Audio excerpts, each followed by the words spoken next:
Hello friends, चॅनलमध्ये पुन्हा एकदा तुमचं खूप खूप स्वागत. चॅनलला सबस्क्राईब केलं नसेल तर लगेच करा, म्हणजे माझे नवनवीन व्हिडिओज तुमच्यापर्यंत पोहोचत राहतील. आणि बेल आयकॉनवर पण क्लिक करा, म्हणजे तुम्हाला नोटिफिकेशन सुद्धा येत राहतील. सो आज मी बोलणार आहे नुकतीच रिलीज झालेली मराठी फिल्म चिकी चिकी बूम बूम बद्दल. चला तर मग सुरू करूया.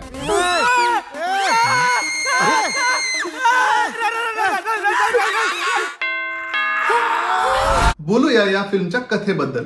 सो कथेबद्दल जर सांगायचं झालं तर जसं आपण ट्रेलरमध्ये पाहिलंय की काही मित्र हे त्यांचं रियुनियन प्लॅन केलं गेलंय आणि ते एक जागा आहे, एक बंगला आहे जिथे ते भेटणार आहेत. आणि ऑब्व्हियसली ती रियुनियन स्टार्ट होते आणि त्यात काय ट्विस्ट येतो हे आपण पाहिलंच आहे की त्यांना त्या बंगल्यामध्ये एक डेड बॉडी दिसते आणि मग तो अख्खा खेळ सुरू होतो. सो बेसिकली एक हॉरर कॉमेडी आहे आणि एक सिच्युएशनल कॉमेडी म्हणू शकतो, कारण ती डेड बॉडी बघितल्यानंतर किंवा सापडल्यानंतर ज्या इंटेन्शनने तिथे गेले ते बाजूला राहून मग अख्खा खेळच वेगळा होतो. आणि म्हणजे त्या बॉडीचं आता काय करायचं, आपण त्यात अडकणार नाही ना, आणि त्यातनं बाहेर कसं पडायचं, याचा सगळा अख्खा तो खेळ सुरू होतो. आणि त्यात अनेक ट्विस्ट टर्न्स आहेत. अगदी मूवीच्या शेवटी एक वेगळाच ट्विस्ट आपल्याला बघायला मिळतो. दॅट ऑल्सो मीन्स की याचा सेकंड पार्ट सुद्धा येणार आहे. सो ओव्हरऑल अशी फुल ऑफ ट्विस्ट आणि टर्न्सने भरलेली अशी या फिल्मची कथा आहे. आता बोलूया या फिल्मच्या कॅरेक्टर्स बद्दल. सो सगळे म्हणजे अनेक हास्य जत्रेमधले कलाकार आपल्याला ह्या फिल्ममध्ये दिसतात. आता नाव घेत बसलं तर एक लांबलचक लिस्ट आहे. ऍडिशनली मी सांगतो की म्हणजे हास्य जत्रेतले कलाकार सोडून कोण आहे तर निखिल रत्नपारखी, स्वप्नील जोशी आणि प्रार्थना बेहरे हे कॅरेक्टर्स आहेत जे इतर म्हणजे हास्य जत्रेला वगळता ह्या फिल्ममध्ये आपल्याला दिसतात. आणि प्रत्येकानेच आपापलं काम आपल्या परीने उत्तमोत्तम करण्याचा प्रयत्न केलाय. कॉमेडी निर्माण करण्याचा प्रयत्न केलाय. कॉमेडी निर्माण होतेच का तर काही जागी होते, काही जागी नाही होत. म्हणजे अनेक सीन्स मध्ये प्रेक्षक हसत होते, पण मला ऍक्च्युली बऱ्याच सीन्सवरती नाही हसायला आलं. काही सीन्स मध्ये डेफिनेटली हसायला येतं. म्हणजे स्पेसिफिकली सांगायचं झालं तर प्राजक्ता माळीचा जो एक बिल्टअप दिलाय की ती फोन करते आणि ती फोन केल्यानंतर काय होतं तर एका पॉइंटला जाऊन डेफिनेटली आपल्याला हसू फुटतं. अशा काही एखाद दोन जागी आपल्याला डेफिनेटली खूप जास्त हसायला येतं. पण प्रत्येक पात्राने आपापलं काम उत्तमोत्तम करण्याचा प्रयत्न डेफिनेटली केलाय. आणि एक काय म्हणतात त्याला, एक हास्य निर्माण करण्याचा किंवा एक त्या लाईट मुवमेंट निर्माण करायचा प्रयत्न केलाय इन दॅट सिच्युएशन जिथे त्यांना एक डेड बॉडी सापडली आहे आणि ती डेड बॉडी त्यांना लपवायची आहे, सो दॅट त्यातलं कोणी अडकणार नाही किंवा ते सेफली त्यातनं बाहेर निघतील. सो इंटरेस्टिंगली ते क्रिएट केलं गेलंय. आता बोलूया या फिल्मच्या लेखनाबद्दल. सो या फिल्मचं लेखन केलंय प्रसाद खांडेकर आणि प्रथमेश शिवलकर यांनी, आणि त्या दोघांनी फिल्ममध्ये काम देखील केलंय, रोल देखील केलेत. आणि मला वाटतं एक मराठीमध्ये ज्या आता फिल्म येतात त्याच्यामध्ये एक बऱ्या लेवलची फिल्म करण्याचा या दोघांनी डेफिनेटली प्रयत्न केलाय. फिल्म बघताना एकतर तोचा स्क्रीन प्ले इंटरेस्टिंग वाटतो. काही जागी definitely I have my on opinion जिथे बेटर होऊ शकलं असतं. बट ओव्हरऑल जर सांगायचं झालं तर एक वेगळा प्रयत्न किंवा एका चांगल्या लेवलची कथा प्रेझेंट करण्याचा ह्या दोघांनी खूप उत्तमरित्या प्रयत्न केलाय. एक चांगला स्क्रीन प्ले प्रेक्षकांसमोर आणण्याचा प्रयत्न केलाय. एक सीन जिथे मला ना ऍक्च्युली बिलकुल कन्व्हिन्सिंग नाही वाटला,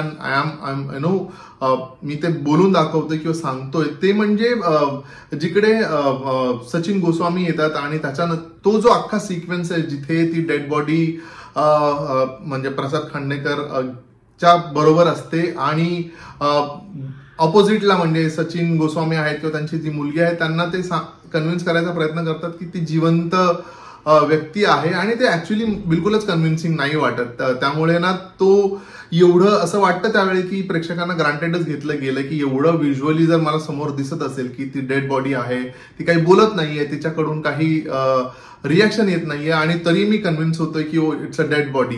त्यामुळे मला ते थोडंसं म्हणजे नॉट सो कन्व्हिन्सिंग असं वाटलं. आणि आय डोंट नो त्यांनी काही थॉटने ते केलंय, बट असे एखाद दोन सिक्वेन्सेस आहेत जिथे आपल्याला असं वाटतं की ओके प्रेक्षकांना इथे ग्रांटेड घेतलं गेलंय आणि त्यांना कन्सिडर नाहीच केलंय, जस्ट एक लिबर्टी म्हणून काही सीन्स केले गेलेत.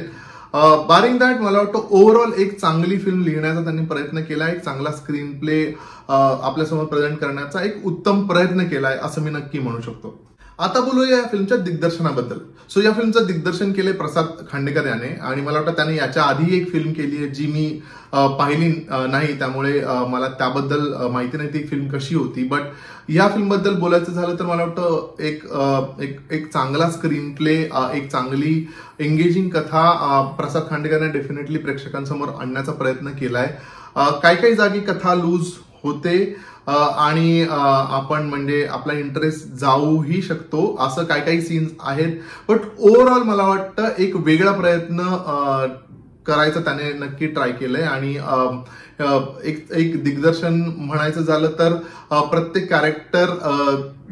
कॅरेक्टरला एक विशिष्ट त्याने ग्राफ किंवा कॅरेक्टर बिल्डिंगही केलंय, आणि त्यामुळेच प्रत्येक कॅरेक्टरला एक विशिष्ट काय म्हणतात त्याला एक विशिष्ट सवय असेल किंवा एक विशिष्ट त्याचे हावभाव असतील किंवा असं तत्सम देऊन एक बऱ्याच आर्टिस्ट असून सुद्धा काही आर्टिस्ट आपल्याला लक्षात राहतील असं त्याने डेफिनेटली केलंय. स्वप्नील जोशीचं कॅरेक्टर हे एक सरप्राइझिंग एलिमेंट वालं कॅरेक्टर आहे, किंवा प्रार्थना बेहरे जी अतिशय म्हणजे तिने प्ले केलंय की एकदम डम टाईप कॅरेक्टर प्ले करायचं तिने प्रयत्न केलाय. बट त्याच्यामध्ये अगेन एक ट्विस्ट आहे आणि एक सरप्राइझिंग एलिमेंट आहे. त्यामुळे हे बघताना आपल्याला ऍक्च्युली दिग्दर्शकाचं एक कॉन्ट्रीब्युशन हे आहे की थ्रू आउट अख्खी फिल्म बघताना आपल्याला असंही वाटतं की प्रत्येक एका कॅरेक्टरवर आपल्याला डाऊट येतो की बहुतेक ह्या कॅरेक्टरने हा मर्डर केला असावा. असंही केलंय, म्हणजे हेही उत्कृष्टरित्या केलं गेलं की आपल्याला डेफिनेटली एकदा तरी डाऊट येतो की ह्या प्रत्येक कॅरेक्टरने एकदा आपल्याला असं डाऊट येतो की यानेच केला असावा हा मर्डर. पण at the end of it is very different, very surprising, आणि एक वेगळंच सत्य आपल्या समोर येतं. त्यामुळे अगेन ते खूप बघायला चांगलं वाटतं, आणि मला वाटतं त्याच अनुषंगाने एक चांगलं दिग्दर्शन करायचा प्रयत्न प्रसाद खांडेकर याने डेफिनेटली केलाय. हे सगळं भैया करतोय. मला तर तुझ्यावरही संशय येतो धनश्री. चल आपण पळून जाऊ. दुसरं नाही सगळं घडून आणतेस. जालिंदरने केले. मला आवर्जून ह्या फिल्मच्या म्युझिक बद्दल बोलायचं आहे, जे केलंय रोहन यांनी. आणि ऑनेस्टली बऱ्याच काळानंतर एक अतिशय फ्रेश मूड असणारं किंवा एक वेगळ्या फ्लेवरचं म्युझिक ह्या दोघांनी आणलंय. 2 ट्रॅक जे डेफिनेटली आपल्याला लक्षात राहतात ते ह्या फिल्म मधले, एक लावणी वगळता बाकीचे ते 2 ट्रॅक आहेत ते आपल्याला डेफिनेटली ती गाणी लक्षात राहतात. आणि त्याचं एक काय म्हणतात त्याचं एक फ्रेश ट्यून आहे, एक फ्रेश फ्लेवर आहे, आणि त्यामुळेच ही गाणी लक्षात राहतात. आणि बेसिकली कॉलेज रियुनियन आहे ते लक्षात ठेवून त्यांनी त्या प्रकारचं म्युझिक केलं गेलंय, which is I think very good.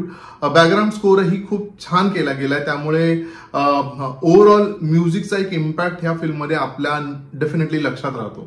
ह्या फिल्मच्या सिनेमॅटोग्राफी बद्दल जर का बोलायचं झालं ना तर ह्या फिल्मची सिनेमॅटोग्राफी ही एका चांगल्या दर्जाची आपल्याला दिसते. ऍक्च्युली ही फिल्म अख्खी एका बंगल्यातच घडते, बट तरीही जो ह्या फिल्मचा सिनेमॅटोग्राफर आहे त्याने आपल्याला उत्तमरित्या बांधून ठेवलेला आहे. आणि तरीही आपल्याला एवढ्या कन्स्ट्रेंट असेल, म्हणजे खूप जास्त मल्टिपल लोकेशन्स नाहीये, एका बंगल्यातच ही कथा घडते, बट तरीही आपल्याला बघताना त्याच्यामध्ये खूप म्हणजे जेवढी व्हरायटी देण्याचा प्रयत्न ह्या सिनेमॅटोग्राफरने डेफिनेटली केलाय. आणि उत्तम दर्जाची सिनेमॅटोग्राफी तर डेफिनेटली आपल्याला ह्या फिल्ममध्ये पाहायला मिळते.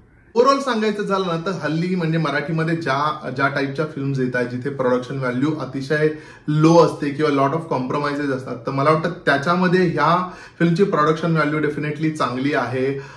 एक हॉरर कॉमेडी आहे, त्यामुळे तुम्ही ह्या फिल्मला थोडी एंगेजडही राहता, आणि एक वेगळा प्रयत्न म्हणजे एक वेगळं करण्याचा प्रयत्न केला गेलाय. त्यामुळे डेफिनेटली एकदा तुम्ही ही फिल्म पाहू शकता.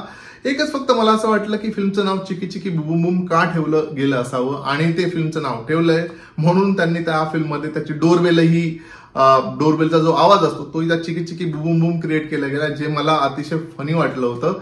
बट हॅव्हिंग सेड दॅट एकदा पाहण्यालायक ही डेफिनेटली फिल्म आहे. मी या फिल्मला देतोय 3 स्टार्स. सो फ्रेंड्स, हा होता माझा म्हणजे रवीचा व्ह्यू ऑन फिल्म चिकी चिकी बुबुम बुम. तुम्ही फिल्म पाहिली आहे का, आणि जर पाहिली असेल तर तुमच्या प्रतिक्रिया मला कॉमेंट करून नक्की सांगा. व्हिडिओ आवडला असेल तर लाईक करा, शेअर करा, आणि हो, आपल्या चॅनलला सबस्क्राईब करा. आपण भेटूया लवकरच. तोपर्यंत स्टे ट्यून.